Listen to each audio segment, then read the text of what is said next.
नहमदुहु व नुसल्ली अला रसूलिहिल करीम अम्मा बअद फ़अऊज़ु बिल्लाहि मिनश शैतानिर रजीम बिस्मिल्लाहिर रहमानिर रहीम। सवाल है जी आज का, वाव काफ या विकायतुन मस्दर से तकवा लफ्ज़ कैसे बना।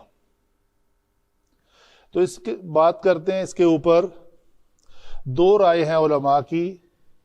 एक कहते हैं जी वाव जो है, वाव काफ या मादा से अगर कोई कलमा बाबे इफ्तिआल पे चला जाए तो इफ्ताला यफ्ताइलू के वजन पर लफ्ज आएगा।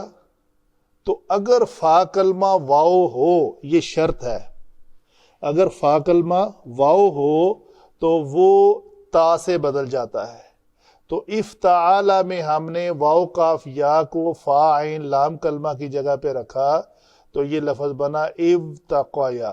फा कलमा वाव हो तो ता में बदल जाती है, बाब इफ्तिआल की बात हो रही है। और भी कुछ इसके हैं क़वाइद, यानी या के लिए अगर वो हो, दौद हो तो उसके लिए, अगर तौ हो तो उसके लिए क्या होता है, ये किसी वक्त इंशाल्लाह अबवाब में जब हम आएंगे तो वो एक्सप्लेन कर देंगे।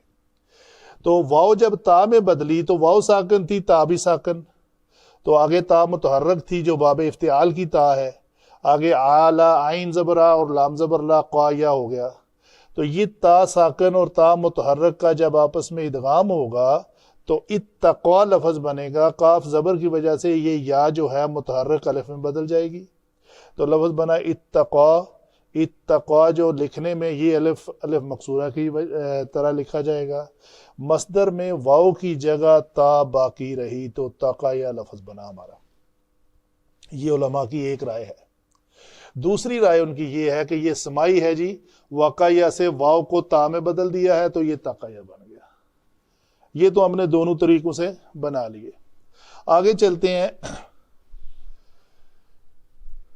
तक़या से अगर कोई कलमा फ़अला इस्मी और फ़अला वस्फी दो अल्फाज हैं, फ़अला इस्मी के वजन पर यह लफ्ज़ बनेगा तक़या।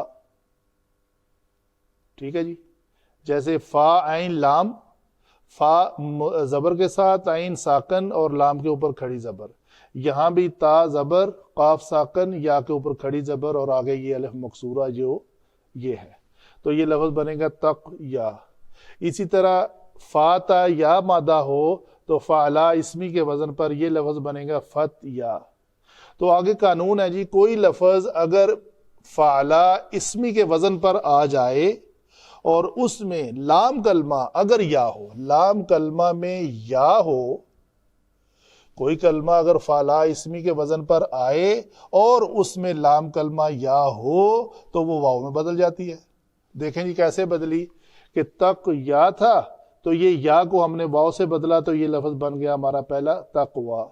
इसी वजन पे हमारे पास दूसरा लफ्ज़ था या, तो या को हमने वाव से बदला तो ये लफ्ज़ बन गया फ़तवा। आगे चलते हैं।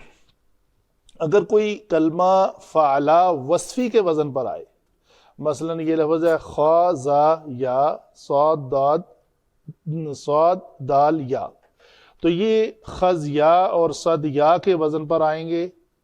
लेकिन इसमें क्या होगा, अगर फ़अला वस्फी में लाम कलमा में या हो तो कायम रहेगी। यहां पे या वाव में बदल गई, लेकिन वस्फी में हो अगर तो वो या ही रहेगी, उसको हम वाव में बदलेंगे नहीं।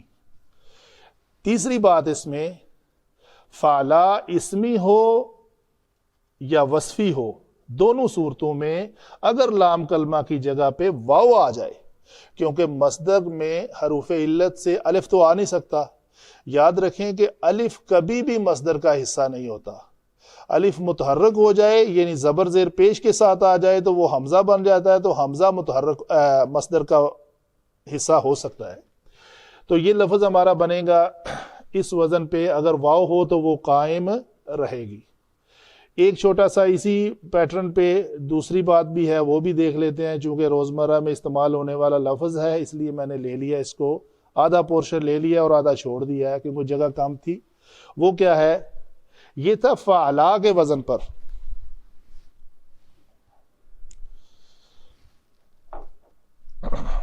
ये जो अल्फाज हमने ऊपर बनाए फ़अला के वजन पर बनाए।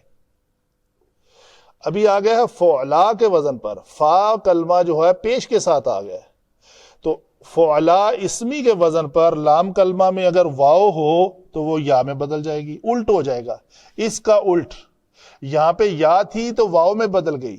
यहां अगर फ़अला के वजन पर वाव आ जाए तो वो या में बदल जाएगी। तो वो क्या है जी, मसलन मिसाल के तौर पे दाल नून वाव मादा है, फ़अला के वजन पे ये लफ्ज बनेगा दुनवा। तो दुनवा में ये फ़अला इसमी के वजन पर है, तो दुनवा में वाव को हम या से बदलेंगे, ये लफ्ज हमारा बनेगा दुनिया। दूसरा लफ्ज आइन लाम वाव है, ये फ़अला के वजन पर ये लफ्ज बनेगा उलवा। तो फिर हम इस शर्त के तहत इस वाव को या से बदलेंगे, तो ये बनेगा उल या, यानी ऊपर वाला। जैसे हम कहते हैं सनाया उलिया, तो उलिया आइन से है, वो अलिफ वाव उलिया नहीं है, वो तो ओलिया अल्लाह बन जाता है ना, वो वली की जमा है। ये आइन से है, तो ऊपर वाले दो। तो ये है लफ्ज हमारे एडिशन टू तकवा फतवा के दुनिया और उलिया का भी आपको पता चल गया कि ये अल्फाज कैसे बनते हैं। ये हुई हमारी छोटी सी काविश एक के लफ्ज वाक़या से तकवा कैसे बना। वमा अलैना इल्लल बलागुल मुबीन।